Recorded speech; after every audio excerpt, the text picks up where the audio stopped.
আসসালামু আলাইকুম everyone, মমুইত থ্রিসন blog চ্যানেলে আপনাদের সবাইকে ওয়েলকাম জানাচ্ছি। নতুন আরও একটি লাইফস্টাইল ব্লগ এনজয় করার জন্য আমন্ত্রণ জানাচ্ছি। আমি শান্তা ইসলাম। যে যেখান থেকে আমার এই ভিডিওটি দেখছেন, আশা করছি আল্লাহর রহমতে সবাই ভালো আছেন।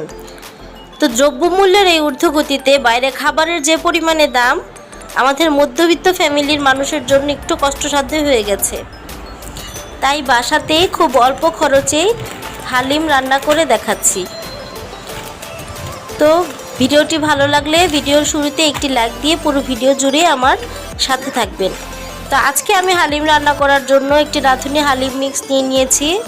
রাঁধুনি হালিম মিক্সের একটি প্যাকেটে যে ডালের গুঁড়োর পরিমাণ আছে, ওটাকে আমি একটু গরম পানি দিয়ে ভিজিয়ে নিচ্ছি। তো গরম পানি দিয়ে আমি এই পরিমাণে গরম পানি দিব যাতে ডালটা পুরো পানির মধ্যে ডুবে থাকে। তো এই তো আপনারা দেখতেই পাচ্ছেন আমি গরম পানি দিয়ে দিয়েছি। তো আমি এখন ডালগুলোকে ঢাকনা দিয়ে ঢেকে রাখবো।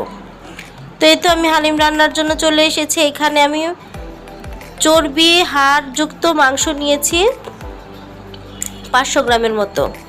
তো এই তো আমি রান্নায় চলে এসেছি। প্রথমে আমি কিছু পেঁয়াজ বেরেস্তা করে ভেজে নিব, পরে আমি কিছু পেঁয়াজ মাংস রান্নার জন্য একটু বাদামি করে নিব। তো এই তো আমার বেরেস্তার পেঁয়াজ আমি উঠিয়ে ফেলেছি। এখন আমি একটু আদা রসুন দিয়ে আদা রসুনটাকে ভালো করে ভেজে নিব যাতে হালিমের মধ্যে আদা রসুনের কাঁচা গন্ধটা না থাকে। তো এই তো আপনারা দেখতেই পাচ্ছেন আমি আদা রসুনটা কষিয়ে নিয়েছি। এখন রাঁধুনি হালিম মিক্সের মধ্যে যে মশলার প্যাকেটটা ছিল, সেখান থেকে 4 ভাগের 3 ভাগ মশলাই আমি এখন এই পেঁয়াজগুলোর মধ্যে দিয়ে দিব। তো আপনারা দেখেছেন আমি পানি দিয়ে দিয়েছি। এখন এই যে রাঁধুনি হালিম মিক্সের প্যাকেটের মশলার প্যাকেটের থেকে মশলাগুলোকে আমি দিয়ে দিচ্ছি। তো এই তো মশলাটা দিয়ে আমি নিজস্ব কিছু মশলা অ্যাড করব। আমি এখানে একটু হলুদ মরিচের গুঁড়াও দিয়ে দিব, কারণ হালিমটা একটু ঝালঝাল খেতেই ভালো লাগে। তো এই তো আমি একটু হলুদ গুঁড়া আর একটু মরিচের গুঁড়া দিয়ে দিচ্ছি। হলুদ মরিচের গুঁড়া দিয়ে মশলাটাকে ভালোভাবে কষিয়ে নিতে হবে যাতে মশলার কাঁচা গন্ধটা না থাকে।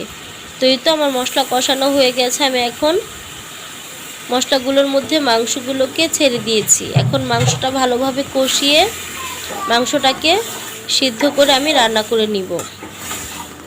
তো এই তো আপনারা দেখতেই পাচ্ছেন মাংস থেকে যে পরিমাণে পানি উঠে গিয়েছিল, ওই পানিটা দিয়ে আমার মাংসটা প্রায় সেদ্ধ হয়ে গেছে। তো এই তো মাংসের মধ্যে আমি এখন ডালের মিশ্রণটা ঢেলে দিচ্ছি। তো ডালের মিশ্রণটা ঢেলে ডালটাকে একটু মাংসের সাথে অল্প কিছুক্ষণ কষিয়ে আমি পানি অ্যাড করে দিব। তো এই তো রান্না করতে করতে আমার ভিউয়ার্স আপু ভাইয়াদের ছোট্ট একটা অনুরোধ করে নিচ্ছি, প্লিজ আমার চ্যানেলটি সাবস্ক্রাইব করে দিবেন। আমার চ্যানেলটি সাবস্ক্রাইব করতে চাইলে ভিডিওর নিচে থাকা রেড কালার সাবস্ক্রাইব বাটনটি প্রেস করে পাশে থাকা বেল আইকনে প্রেস করে অল বাটনটি সেট করে দিলে আমি ভিডিও ছাড়ার সাথে সাথে আপনাদের মোবাইল ফোনে নোটিফিকেশনটি পৌঁছে যাবে। আর আপনারা সবার আগে চাইলে আমার ভিডিওটি দেখে নিতে পারবেন। আর যারা অলরেডি আমার চ্যানেলটি সাবস্ক্রাইব করে দিয়েছেন তাদেরকে জানাচ্ছি অসংখ্য অসংখ্য ধন্যবাদ। তো এই তো আমি যে মশলাগুলোকে রেখে দিয়েছিলাম ওই মশলাটা আমি এখন দিয়ে দিয়েছি।